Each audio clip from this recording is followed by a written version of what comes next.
اور اس سے بڑی خیر و برکات انتہائی زبردست حدیث یہ بھی ان تینوں کتابوں کے اندر درج ہے جن کے حوالے میں نے آپ کے سامنے رکھے، لیکن اس کو کچھ حضرات نے ضعیف کے درجے میں لکھا۔ ضعیف کا مطلب حدیث ضعیف نہیں، اس کے راویوں میں ضعف پیدا ہو گیا۔ حدیث کبھی بھی ضعیف نہیں ہو سکتی، یا اپنے ذہن میں رکھنا، کوئی بھی نبی پاک کا فرمان ضعیف ہو ہی نہیں سکتا۔ ہاں اس کے جو راوی ہیں ان میں بعض اوقات شک شبہ پڑ جاتا ہے کہ اس راوی سے کہیں کوئی اونچی نیچ نہ ہو گئی ہو، حدیث اپنی جگہ بالکل درست ہے، اس میں کوئی شک شبہ نہیں ہو سکتا۔ حدیث مبارکہ میں قیامت کا روز ہوگا، میدان حشر لگا ہوگا، نفسا نفسی کا عالم ہوگا، ہر نبی کی زبان پر بھی نفسا نفسی، اور حدیث مبارکہ کے مطابق سب سے پہلے جو جنت میں داخل ہوں گے وہ رسول اللہ صلی اللہ علیہ وسلم کی ذات اقدس۔ یہ حدیث مبارکہ میں میرا اور آپ کا ایمان ہے اور ہونا چاہیے۔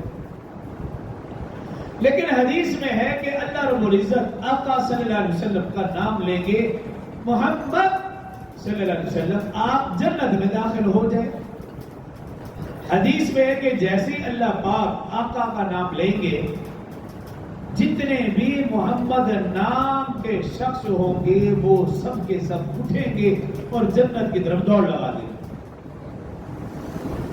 اللہ پاک کا ہیبت و جاہ و جلال زوروں پر ہوگا، اللہ کا حکم ہوگا رک جاؤ، میں نے تو اپنے محبوب سے کہا جنت میں داخل ہو جاؤ، اور تم کیوں جنت میں داخل ہو رہے ہو؟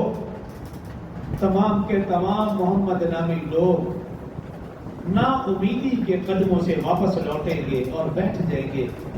تب اللہ رب العزت کی رحمت حق جوش میں آئے گی۔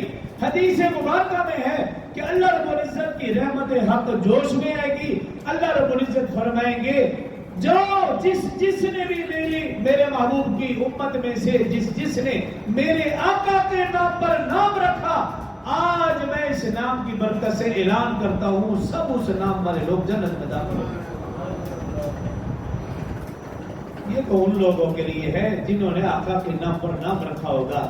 تو عرض کرنے کا مقصد یہ ہے کہ آج ہمیں بعض لوگ کم عقلی، کم علمی، کم سمجھی کی وجہ سے کہہ دیتے ہیں کہ یہ والا نام اپنے بچے کا نام نہ رکھو، یہ نام بھاری ہے، یہ نام نہ رکھو کہیں بے ادبی نہ ہو جائے۔ اس طرح مختلف ہیلے بہانے کہہ کر ان ناموں سے دور کرتے ہیں۔ تو یاد رکھیں اگر کبھی موقع ایسا بنتا ہے تو کسی کے ہیلے بہانے میں نہ آئے، کسی کی غلط فہمی کم عقلی میں نہ آئے۔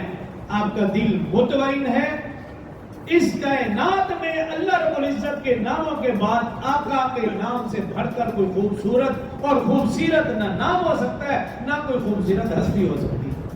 تو یہ